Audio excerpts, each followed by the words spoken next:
Minahan.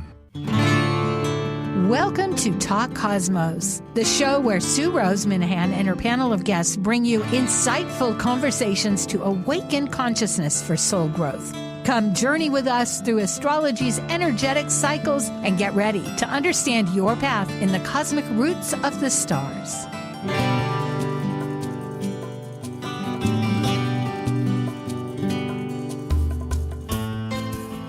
I'm Sue Minahan, Talk Cosmos host.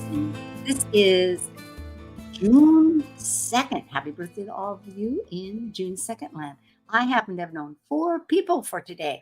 A very important day, I guess, for me. But more than that, I have to say it right away. Today is the first time in 200 years that Jupiter and Pluto are conjunct. And I wouldn't have known that exactly except just in Elzie, who's one of my panelists today, brought it up in our pre-chat. And it is amazing. It's the first time since 1789, when we were working the Constitution after the federal papers. Now, for those history buffs, that's like a wow. And for those that are not, hey, we got to step up, because this is a very important year for the United States of America. Everything is in the cosmos, right?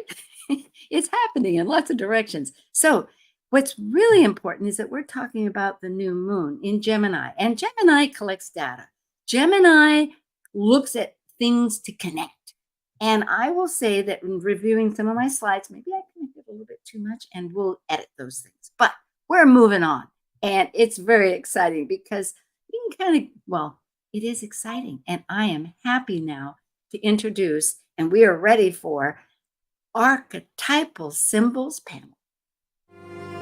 Synthesizing the new moon consciousness through archetypal Sabian symbols, numerology, lunar mansions, tarot, and astrology, all together illuminating a new moon vision story. This is your Archetypal Symbols panel. I am Sue Minahan, founder of Talk Cosmos since 2018, an evolutionary astrologer and student of vibrational astrology, a consultant, workshop facilitator, lecture speaker, writer, Dwarf Planet University graduate, charter member of Kepler Astrology Toastmaster Club, hold an AA degree and Associate of Fine Arts Music degree, and Certificate of Fine Arts in Jazz. I'm an artist, musician, mythologist, and pursue esoteric philosophies. I'm Elizabeth Liz Muschett, a professional astrologer, intuitive, numerologist, and tarot reader. I'm a certified sacred healing counselor, providing nurturing, in-depth consultations for individuals and couples. I'm an author, blogger, speaker, and international Reiki master and teacher. I create safe space in which to explore the deeper patterns of your life, to clarify your current circumstances and help you find your best path forward. And I'm Justin Crockett Elzie, an archetypal Jyotish astrologer, yoga and meditation teacher, and author. I combine both Western ancient astrology and modern psychological astrology with Eastern Vedic astrology, and I specialize in predictive, electional, and karmic astrology for individuals and couples. I also do in-depth astrological research into arcane astrological concepts, focusing on the mystical, occult side of astrology. Eleanor Roosevelt once said, "Yesterday is history, tomorrow is a mystery, and today is a gift." And that's why it's called the present. Hi, Elizabeth Liz Muschett and Justin Crockett Elzie. It's great to see you both. Yeah, it's good to be back. Yeah, and I was just looking at my notes. Really, I hope this whole consciousness that's happening is going to bring a bridge of new consciousness and holistic belief patterns to unify. Wouldn't that be great? I think we'll just work and keep moving on. And you said that Jupiter was conjunct Pluto, but it's trine Pluto. It's 120 degrees away.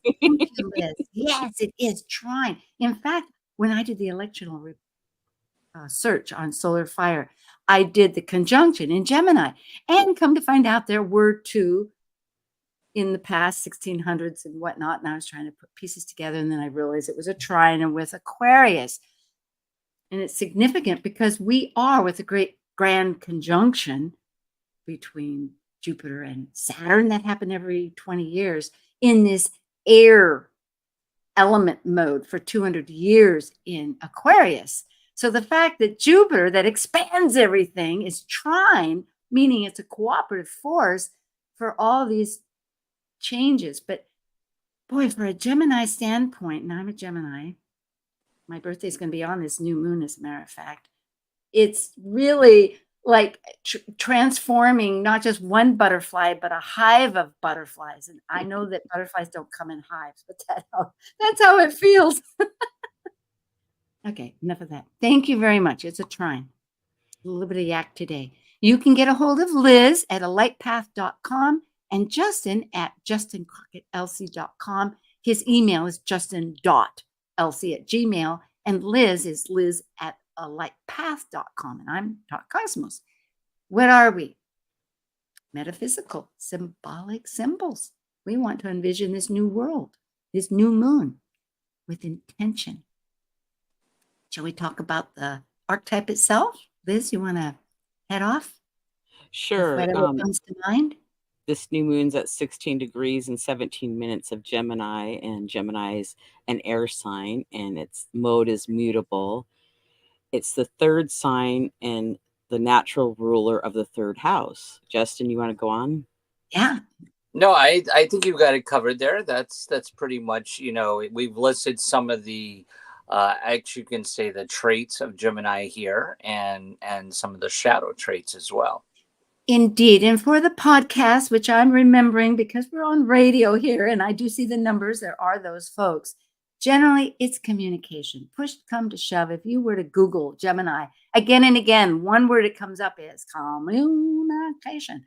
And what is that? It's not just from me to thou or me to thee, but it's me to my computer. Oh, I love you, computer. Yes. Or myself. Ain't so bad itself, right? Okay, so that's the idea. And it can be impulsive, and there are focus issues because you can get in various ways as you're curious about things and speaking and writing and whatnot.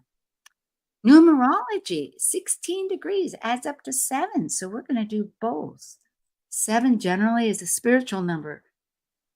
And with that case, we need to be introspective. It's where you look inside. It's an intuitive number and the number of the philosopher. Yes, go about ahead. Higher truth and wisdom. And then the number 1 is creation, independent, beginning, opportunity. And the 6 is family, marriage, divorce, birth, christenings, healing and protecting others, responsibility. So I think just in a nutshell, rather than the facts, it's like meaningfulness. I'm always driven. That's my intent. So 7 essentially is the ultimate. You could say, I know that in numerology, there's tons of ways to go through meaningfulness, but on our snapshot here, 7 is the name of the game, but the support system is 1 and 6. So it is creativity, and it does have to do with all your connections with families, death, and your responsibility to yourself. Would you say that? Or what's your meaningfulness that you would? Well, I would say oftentimes if a person's going through a 7 year, that they might take a sabbatical that year. They might take some time out from their normal hectic schedule. Thank you, Liz Muschett. Elizabeth. Yeah, it's a year of introspection typically, where people go and learn introspection. And it tends to also be serious. The 7 tends to be a little bit more serious, but 16 is a combination, is a serious number because it's somewhat about a responsibility to the individual, 6 to the 1. And typically, a lot of times people who are born on the 16th or have 16 in their numerology will end up being caregivers. There's a thing about responsibility and health towards the individual. But it's the number out of time, as Aleister Crowley said. It's the 7 is the mystic. So it tends to be serious and introspective. It takes time, yes, to really contemplate that soul. It's excellent. Thank you both very much. And I'm thinking my birthday is 6/6, so it is fascinating. I love numbers, and there's many learning. And I hope you as your audience, look at all this too and connect. 6 is the trump card, the Lovers, the sign of Gemini, and it's many things. The twins are two paths, you could say. But Liz, go ahead. You do well here. I love it. And it can be like you're at a crossroads. Which way do I go, left or right or straight ahead, or just stay where I'm at? It's about relationships and choices, love, harmony, and romance. Go ahead, Justin. Yeah, it's about connections with others and attraction and unity between two people, and has relationship to twins, or basically a relationship. Thank you. And there's a minor arcana with tarot, and this is for Gemini, as we have been doing, thanks to input here, for the various months. So we're continuing with Gemini. Swords are represented by air. Now, there is some differences, of course, but generally speaking, swords are air. So we're doing number 5, 6, and 7, which happen to be Jupiter, Mars, and the Sun. The 5 of Swords is Jupiter in Gemini, the Lord of shortened force. And I'll have Liz comment on these, but I'm just reading them off for our podcasting people. 6 Swords is Mars in Gemini, Lord of despair and cruelty. And remember, these are extreme, but yet they come to a point, like all melodrama, and there's behind the scenes meaning. 7 Swords, Sun in Gemini is the Lord of ruin, liberation. So, Liz, any comments on this? Well, and it's interesting. Jupiter and the Sun are in Gemini at this point, and Mars will be there before too long. So that's going on. But it's like, everything moves along, and, there's like work to do, I think, with the swords. What about you, Justin? Yeah, just to let people know that these actually come from the Golden Dawn, and and so this is the occultists, and this is where they came up as the overarching concept of these particular cards, with the planet associated with it in that sign. So how would you, what's the meaningfulness, folks? Lord of shortened force, Lord of despair and cruelty, Lord of ruin and liberation. What do you take out of all that? What's that? Little idea.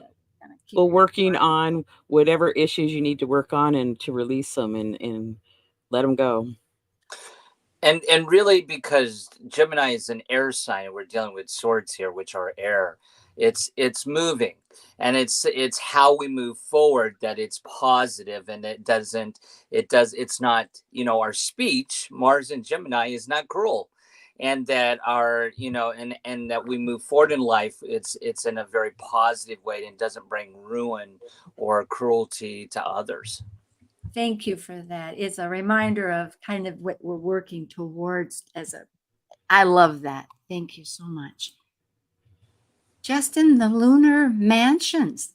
Yeah, the nakshatras. So the lunar mansions are basically how we break down each zodiac sign into sections, or padas, from the Jyotish or Eastern Hindu way. And there is the concept of lunar mansion in tropical astrology as well. So each of this focuses on the fixed stars in the constellations, the zodiac constellations, and each of them has a mythology to it, and how do you want to say, a planetary association and a deity. And so that's what nakshatras are. And so for this particular one, in the Jyotish, the moon is in the nakshatra Rohini and in the 4th pada. And so this particular meaning for this moon is around creative expression and emotional connection with others. And of course, this kind of aligns with the Gemini, which is about relationship. We're going to see this later on in the Sabian symbols. This ruling planet is the moon. That's where the emotions come in. And the ruling deity is Brahma, which, was one of the 3 godhead in Hinduism, and he is the creator. The symbol is the chariot. So again, here we have the movement of air and force. And as we say in the spiritual concept, as above, so below, the basis above is plants and the below is water. So again, it goes back to creating here. And this relationship between, well, there's a relationship between plants and water and elements here. So it's about something that helps something create through a relationship. So that's something really kind of important to think about, creating through a relationship, being creative through a relationship with this moon, as we're going to see in the Sabian symbols. The nakshatra that we bring up each time, for me, really illuminates other sides of the whole picture that I'm finding so powerful. It gives us depth. You're right. It does. And when you speak of water and air, I was shocked many moons in other researches for programs to realize just scientifically the symbiotic relationship that water and air are in constant relationship, that it is a matter of how much air can hold water until it falls. And if there isn't enough water in air, it evaporates. Even ice is evaporating, but I just hadn't thought of that. I was thinking of ice as so solid, but no, of course, everything is changing, but it's a constant dynamic. So, yeah. Here, we will remember relationships and creation. Yeah. Creative expression through emotional connection with relationships, meaning that this is showing us that we can be that creative expression is important in relationships. It is. I love that. It's like the epiphany of it. And sometimes it steers you in the right direction immediately. And other times it's like, what happened? And that's where you look at maybe shadows of whatever it might be, or information you didn't know, but it moves. I just love it. The Gemini twins, that's really what it is about. The mythology is with these two twins. They were brothers, identical, but they had different fathers. Zeus, the king of gods and of the heavens, is a shapeshifter and would populate different energies, you might say, through different forms. And in this case was a swan and impregnated a queen of Sparta. Now in Greece, Sparta was the antithesis, you might say, of Athens. It was very metaphysically oriented, or at least philosophically, of all the sages, the 7 sages, however many you want to think of. But I was just reading about there were 7 great sages in Greece. And yet they were militaristic. They were Spartan warriors. So she was the queen of that, which is important when you consider, because these two had battles, and the mortal won because one had an immortal father, one the mortal. She was impregnated by both, and the mortal one died. Well, the immortal one, Pollux, was bereft. They were devastated. There was no consoling, and went to Zeus, said, we have to be together. And Zeus complied. He put them as the constellation fixed stars, Gemini and Castor. And they could, there's many ways, of course, the stories as it goes, but essentially they share their times, whether sometimes below, as mortals do, whether it's the underground or it's in matter, and sometimes in the spiritual world or the celestial realms, because essentially Gemini wants to connect spirit and matter. It is that relationship, and it is that relationship with another that they recognize is similar or as close as possible, but still separate, not them, but yet one that they can communicate with. It's what they cherish. So it is that duality. And again, with the tarot, it all signifies it. It's the lovers, it's that communication, unity, and connection. And with this chakra, emotional connection that Justin's talking about, both Liz and Justin. Here, I happen to have in my blog this wonderful slide from Earth Sky. And it shows in this illustration that Gemini does, essentially, it can go from above the horizon to below, or half above and half below. And it will be coming the brightest. Well, it will be apparent. It will be disappearing from the summer sky after the summer. Okay, going on, we're going to Sabian symbols. A metaphysical wonder that people are still working on increasingly. I'm just amazed how many astrologers are bringing up Sabian symbols of late when I start reading and connecting. But they are spiritual images for every degree. And we're doing a story of them. The past, the present, which is the degree, the Sabian, the next, there's some differences there, and the future following. So there's going to be 4. Liz, do you want to start off with? Yeah, we're going to look at the Sabian symbol for the ascendant, which is 24 Cancer. And then the midheaven is 8 degrees Aries. And the sun and moon are at 16 degrees Gemini, Mercury. Yep. And it shows here as far as the Eastern time zone, because we are using Washington, D.C.'s time zone, the ascendant, and it happens to be on the 11th house. Justin, did you have anything, or shall we go on? No, I think she covered that. Let's go. Let's get started. Goody. The ascendant, 24 degrees Cancer, ruled by the moon. And we're going from 23 to 26. The past is the meeting of a literary society. And there's a keynote and a keyword for people on podcasts, so we'll kind of ramble on. An objective and critical approach to the common factors in our culture and its psychological problems. Intellectualization. Anyway, that's where we're coming from. So the present, Liz. At 24 Cancer, a woman and 2 men castaways on a small island in the South Seas.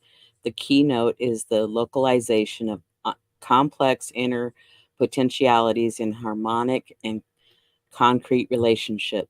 So the key word is interdependence. And then the 25 degrees is a willful man is overshadowed by a descent of superior power. The keynote is the response of spiritual forces to the integration of personality through positive willful endeavors. So here we see endowment. Yeah, go ahead with the future one if you want. Go ahead, Liz. Cancer 26. Guests are reading in the library of a luxurious home. And the keynote is the transference of social privilege to the level of intellectual enjoyment. The keyword is class standards of information. Before we go on, because there's a lot of facts and information, and people might be synthesizing it or not, should we just do a quick little story of what this ascendant would be? Because if we're starting from, and I know we do that as a whole over it, but they're intellectualizing, and then they're connecting independently, and maybe you then realizing that the spirituality is important, that they're not just doing it alone.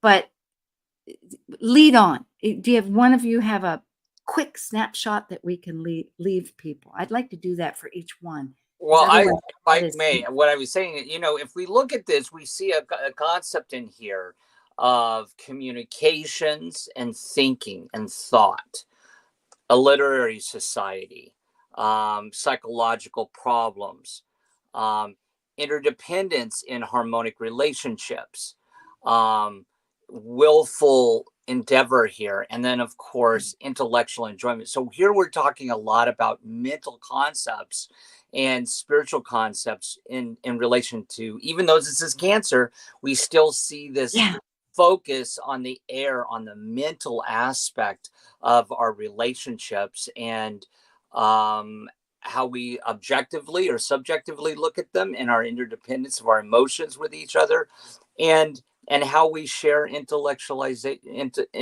and knowledge. I like being reminded that this is through Cancer's lens, because we tell stories, and in Cancer, we have a rationale, but the drive might be an emotional one, but they are so related, like air and water. I appreciate it. The midheaven is in fire. It's Aries. It's early. It's 8 degrees. So we're going to go look from 7 to 10. And if you go to the prior one, which in this particular 4-step storytelling, it is a man, it's 7. A man succeeds in expressing himself simultaneously in 2 realms, which is the first realization of the dual nature of mankind, humanity, that is, and the possibility that implies. So it's living 2 separate lives. They're not yet coordinated. Liz, if you do the present 8 degrees, please. 8 Aries, a large woman's hat with streamers blown by an east wind. The keynote is protection and spiritual guidance in the development of consciousness. And the key word is protective forms and sensitivity. And then the Sabian can 9 people- degrees is a crystal glazer, and the keynote is the development of an inner realization of organic wholeness or concentrated attention. And then as we look to where it's going to, the 10 degrees Aries, a teacher gives new symbolic forms to traditional images. I sometimes think of this almost as somebody doing a new tarot deck. The keynote is revision of attitude at the beginning of a new cycle of experience, meaning we have to change our attitude. And the keyword is abstraction here with this. Wow. That's just really strong too, because Aries is action, right? Mars, it's driven by Mars, and it wants to achieve and go forward in some realm. And so here there's a big call for action. Right. And if we look at the midheaven is ultimately what our goals are, what we're trying to accomplish here. I think, one of the things we're trying to accomplish is organic wholeness here with the Sabian 9 degrees and looking at things from a different perspective, possibly. What do you think, Liz?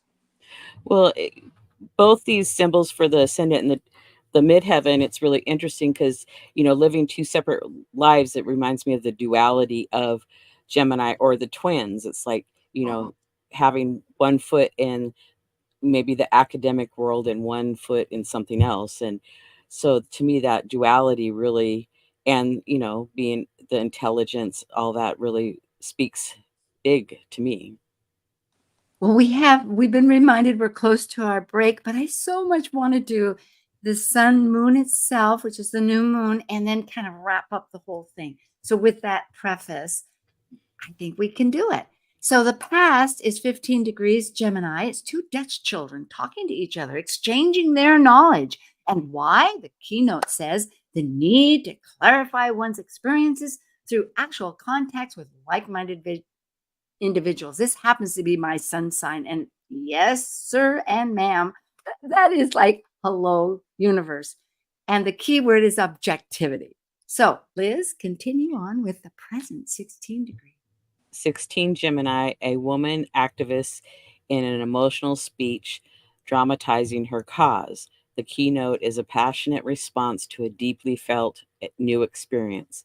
The keyword is proselytizing mind.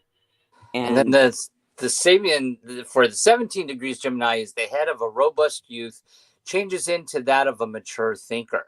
The transformation of physical vitality into the power to build concepts and intellectual formalizations through knowledge that can be transferred. So here we see a mental metamorphosis.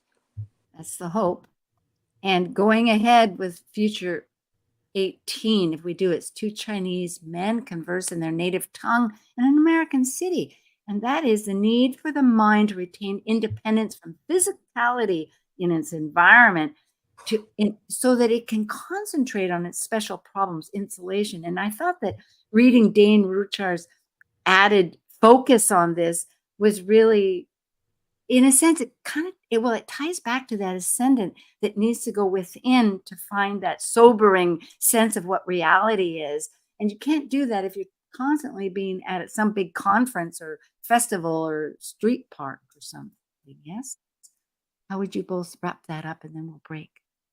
Go, Liz. Well, to me, it's like maybe like reviewing what you've always believed in, and maybe there's some new things to add, or to like just move off of that solid point of I believe this and there's nothing else. And, it's like kind of getting an update for your mental attitude, so to speak. Justin? Yeah, the one the Chinese men is really about kind of learning from one's experiences, those Gemini experiences. But this is all about experience and growing and towards a mature thinker. And we grow through exchanging knowledge with one another, like with Sue and with Liz here. And so we mature and we think, and then in that way, when we're able to handle foreign environments or situations that are alien, when we see that 18 degrees. There is movement in Gemini, and we are working on our relationships just like the chakras say. We're going to do a quick break and come right back. So, alakazam, goodbye. Come back. Don't go away. Gemini New Moon.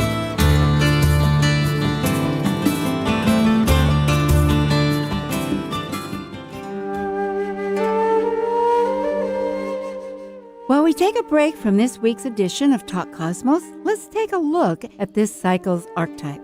We are currently in the period of Gemini.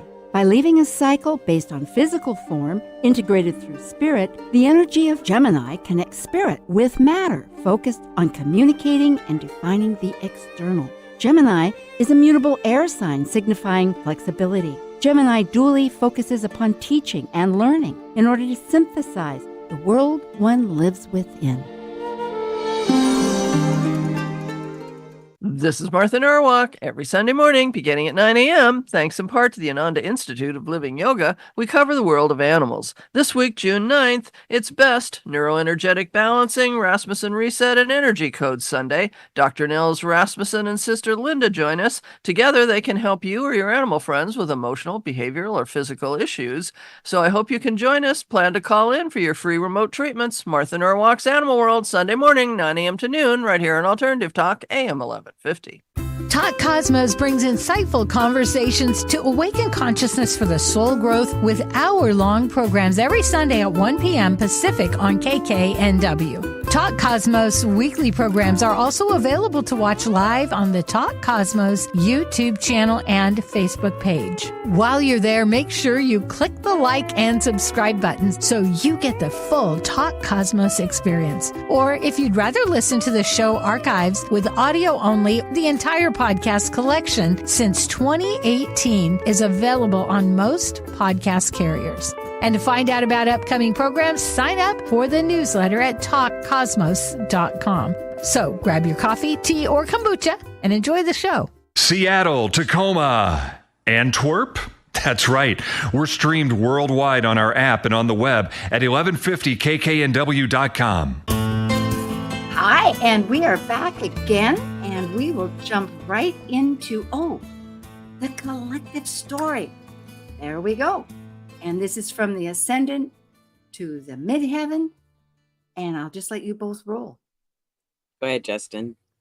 Well, yeah, I think it really speaks again to a mental concepts here. This is, this Gemini season's great for anything we have to do with thinking and communications, any mental work, writing and creativity, and that, it's showing us, I think, with this new moon about this difference between objectivity and subjectivity and how we can use our mind to accomplish those things we want. But ultimately, we're learning to become more mature in our thinking and how we intellectualize these concepts. And we can do that through our creative expression with each other and our relationships. Relationships, yes, the creativity of it for that mental metamorphosis, because how did we begin to learn as little children? We imitated. You see some of these reels, and I try not to, but sometimes it gets your attention. And there was this little tiny thing that maybe a year old and watching TV and immediately repeating every motion in the dance. I thought it's so instinctive. To me, that showed how we learn through association, through our movement, language, everything. So continue that.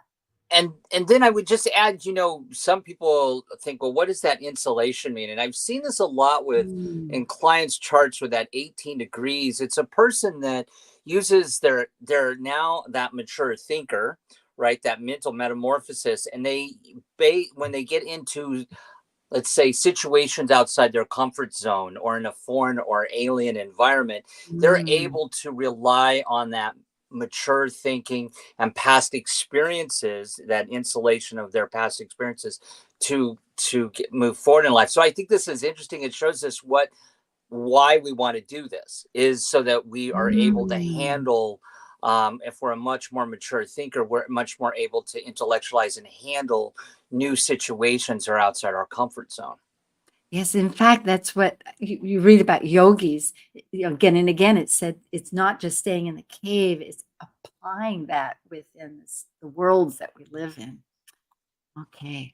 Well, here we again, we'll go through this. We always want to say, what are we doing? Well, Liz can be contacted a light path, and Justin at his name, Justin Crockett Elzie, Justin.Elzie, and me, Talk Cosmos. So Liz has her monthly episodes, and they're rolling along since February. She's got 20 of them. Liz, go ahead. Yes, there's a full moon forecast every month with Justin and myself, then a monthly forecast with Justin and myself, and a new Chiron asteroid series with Justin and myself. And then I have the Astrology Star Sisters Talk Over Tea. And one of the episodes is with Sue and myself for summer solstice, then the Venus Star Point with Marcia Bouchard, Saturn retrograde reality check, and Neptune retrograde revise and re-envision. Excellent. So come by and check it out. Yes. And Justin, you have several of your own. Yeah, I'm do a monthly Mars forecast, and also we'll be starting a weekly lunar forecast along with an Ask Astrologer series. And I do another podcast with Michael Bartlett, who's an astrologer out of New Mexico, and we do the relationship guys. And so we've had a couple of good episodes already, and so we're getting ready for our third episode. Yeah, been lots of fun about Megna and Harry, and then Trump. Stormy Daniels and Donald Trump. We did. Yes, it was very intriguing. Very intriguing. It's fun. And I might add that here Justin's going to be joining with Michael Bartlett and John Chinworth on a series that we're doing that's continuing from Chiron with the USA return, because we're in this political drama of new worlds. In fact, today, I just can't keep away from it. The fact that today is that trine, and that it correlates with the same year in 1789. Remember, folks, the war was over, the Revolutionary War, but then the aftermath of trying to get it together to find out what kind of constitution we had. And we came up with our constitution, which is always a work in progress, but it's there. So go on, and I interrupted. Oh, no, that's okay. I love how you bring in the history of that, Sue. That's definitely important. Yeah. And then here we have Marie O'Neill has her at least twice a year, her workshops, healing workshops, and she invites astrologers to come in and give talks. And this one is called Harmonizing with the Cosmos, and it'll be with myself and David Pond and a couple other folks. Will be in there, and that'll be on June 18th and 19th online. It is coming up soon. There is a QR code. You can register, and I am being reminded that there has been a replacement with Lori Barnes instead of Catherine Andron. Now, Lori Barnes and Marie O'Neill also have a podcast with Kepler College. So this is quite a dynamic group that I want to put in a boost here for Toastmasters, because Lori Barnes is a fellow Toastmaster there as well with Kepler. Oh, is she now again? Oh, I've got to get back. I've got to start. Lori Waters. Is it and that's Lori Barnes or Lori Waters? No, this is Lori Barnes. I think it's a different Lori. Yeah, you're thinking of Lori Waters. This is Lori Barnes, and she's with Kepler College. Right. She lives in Italy, actually. So talk about a world language happening here. And David Pond is right there in the Northwest for you folks that are listening there. He's on and on and on. Okay, we wanted to make this short. I'm sorry. But myself, I have a blog, and I have a new campaign. So get on to Talk Cosmos. You can find these blogs there, of course. And I'll describe that campaign in a moment. And if you want to find myself with Liz, Astrology Star Sisters, I put a playlist on my Talk Cosmos YouTube channel. So there's many ways to go to Rome, right? Many paths. Continue on and on. And we're going to do the summer solstice. So we've been doing it since February, but there's always fun, because every time you collaborate with anybody, there's another side of the picture, a different window you come in, a different door you go out, or open and go through the window, whichever you do. We're Gemini. We're moving along. Here, do sign up with the newsletter and receive your Eclipse Your Path. It's a 10-minute video that I created with East-West Books on the solstice. And it's really a sense that endings and beginnings, moving on. But catch it out, or however, and join. So let's get back to our show. It is a 16 degrees, 17-minute Gemini new moon. Now, astrocartography is there only because we are moving around the globe and looking at things from that perspective. And that's what astrocartography reminds us. So it's alluding to that idea.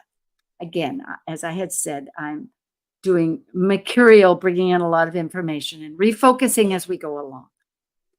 This is the time zones, the location, the ascendant degree changes, of course, because of astronomical facts, and you can learn about that as you might. And the dispositor changes. So how we look at things shifts because of our perspective. That's my point. Essentially, for time zones, I'm going to stick with 3 here. Seattle is going to be in the morning at 5:37 a.m. That's 5:37, 30 seconds.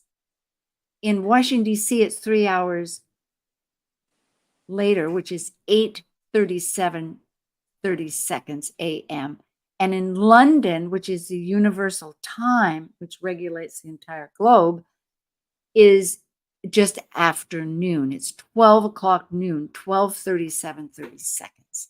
So interestingly, their ascendants change from Seattle with Gemini to Cancer with as a nation. That's why we do DC, and in London with Virgo. So interestingly, Mercury rules both the West Coast and London, but it is a different perspective. I'm going to jump on to the next one. We have a lot of material here, and people can look at this, and we're learning how to present it in bite-sized fashion so that you can hear the story theme and get back to the details if you want. But it does move around the globe. I'm using a porphyry system. That's a quadrant system, not a whole sign system, to show the positions. And generally what we're using is the quadrant and the horizon, because each quadrant is either above the horizon or below. If it's above, it's objective. It's below, it's subjective. Another facet to see things. The ascendant is a factor and it has a dispositor, but the house that it's in that quadrant has a cusp degree and a dispositor. In this particular instance, they all have the same.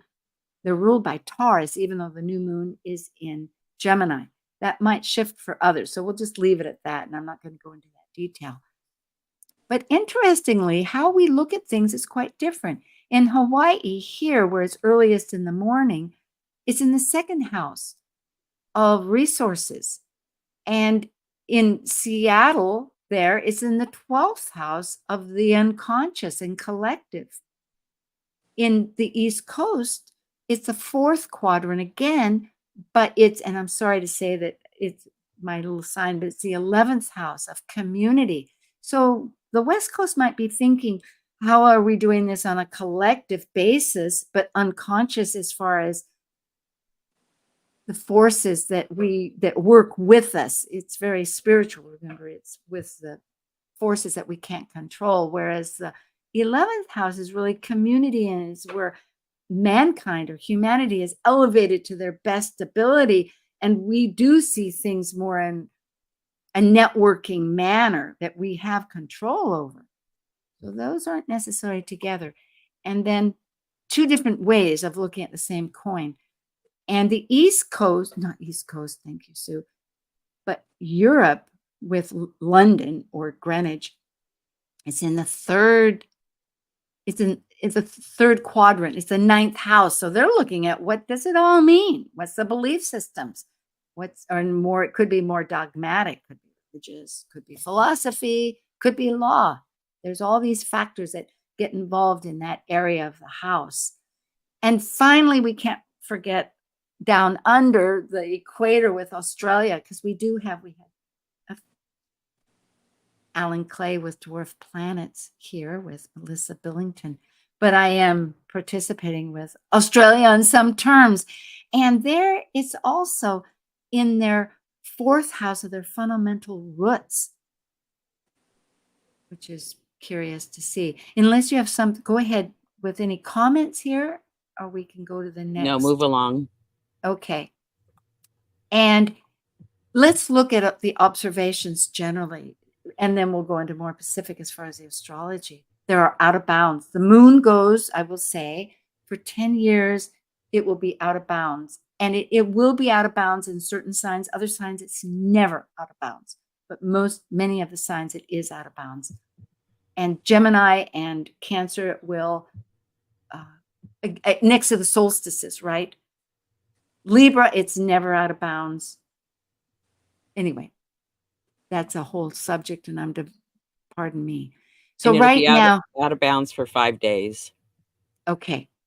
Thank you, because it will go back and forth like a pendulum. Okay, very good. And out of bounds means that at 23, 26 degrees from the equator, that's in latitude, which in astronomical terms is declination. And if it's the sun, that's where it travels. Anything beyond that, that planet you could say is in its own domain of its energy. It's not being in relationship to what Hellenistic would say as ruling or guides, but however you look at it, it's a maverick. It's on its own conceptual dimension. And so the moon is quite extreme because it can go to 28. It's at 2712 Gemini. And Vesta is not too much, but it happens to be in Virgo, and that's of a hearth and home, but it's also, so we're thinking of both of these in the extreme. And I know I'm going on about this, but contra-parallel is when they're opposite, because if they're in the same above, like north, then they're plus. If it's minus, it's south of the equator. Now, if that degree, and it doesn't have to be exact to the minute, but to the degree is the same plus, that means they're like a conjunction. And that's the importance here. It's an overlay to say, gee, even though they're not in the same signs, they are somewhat thinking the same thing. And if they're opposite, then they're looking at an awareness like, what are they all about? That type of thing. So here we have that this happens to be exactly at the same degree and minute, which I think is fascinating. And they're opposite. They're looking at each other. Pallas Athena, which is our strategy, our wisdom, which is in Scorpio, is at 2643 declination above, and Dwarf Planet Ceres claiming our nurturing through grief. So there's a lot here to be said, which happens to be in Capricorn, but it's minus 2643. So we're working together in those. If you have any questions, or just that makes I have a comment. The asteroids are a female energy and the moon is a female energy. And so the asteroid Pallas Athena and Ceres are both out of bounds. So I would say that there's going to be some kind of rise of women, whether it's that they have a cause or they want more power or to be elected. There's something going on with women. Well, Mexico's about ready to elect its first woman president, by the way. That's part of that. Awesome. Whoa, amazing. Well, wait and see. This is something.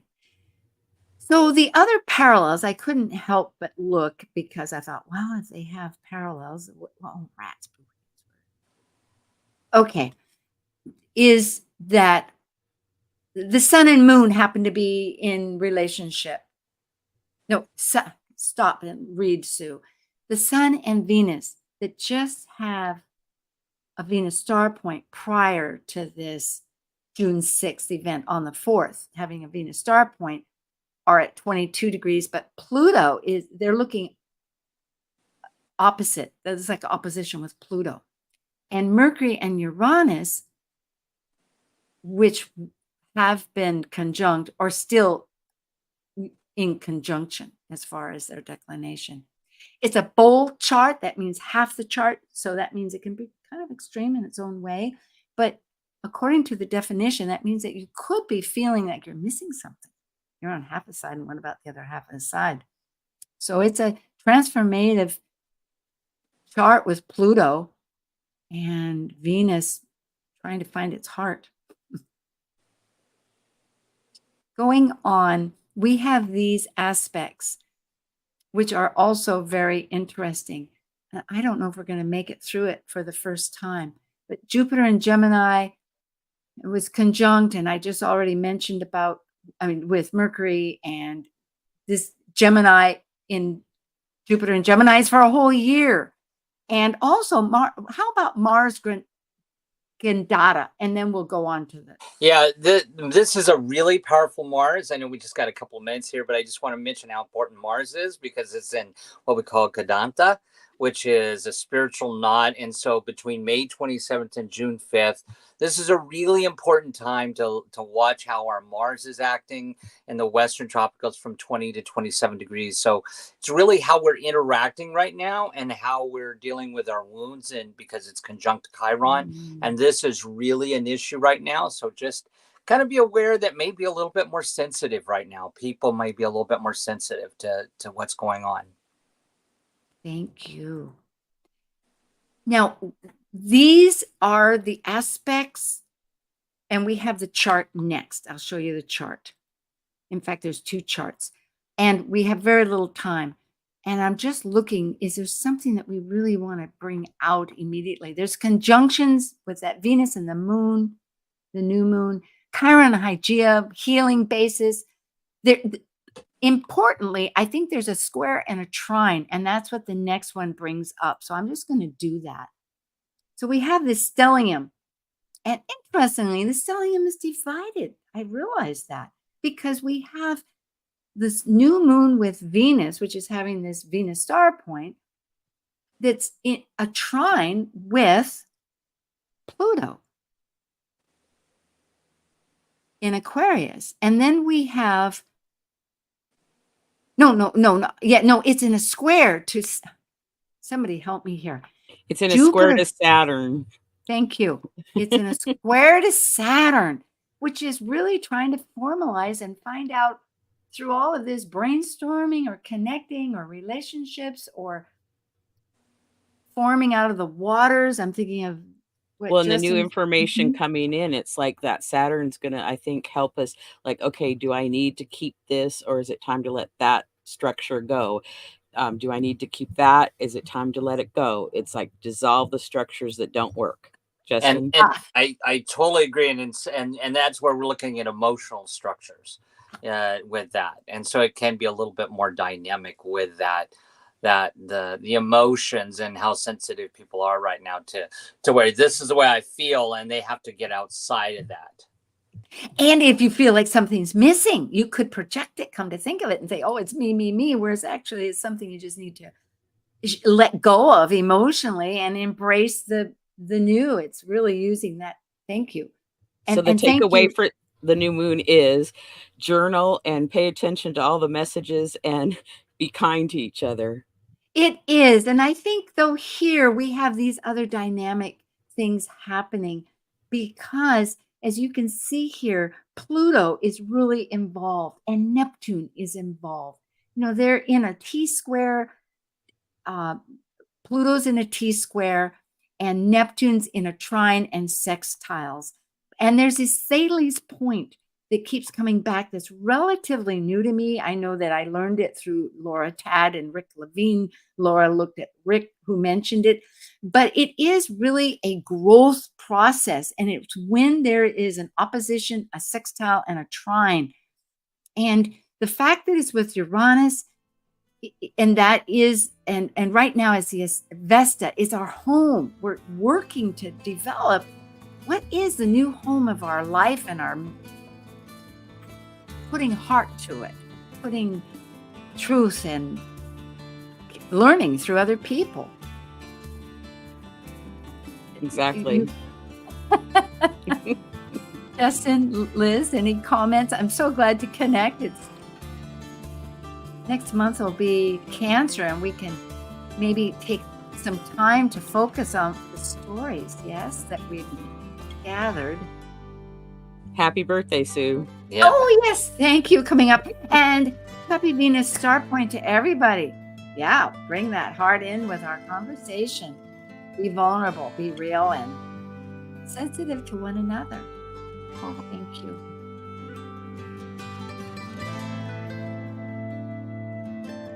Thank you for joining an insightful conversation on Talk Cosmos, the show where Sue Minahan and her panel of guests awaken consciousness by connecting soul growth patterns with astrology's energetic cycles. Be sure to tune in next Sunday, 1 p.m. Pacific Time, to continue your journey through the roots of the cosmic pathway.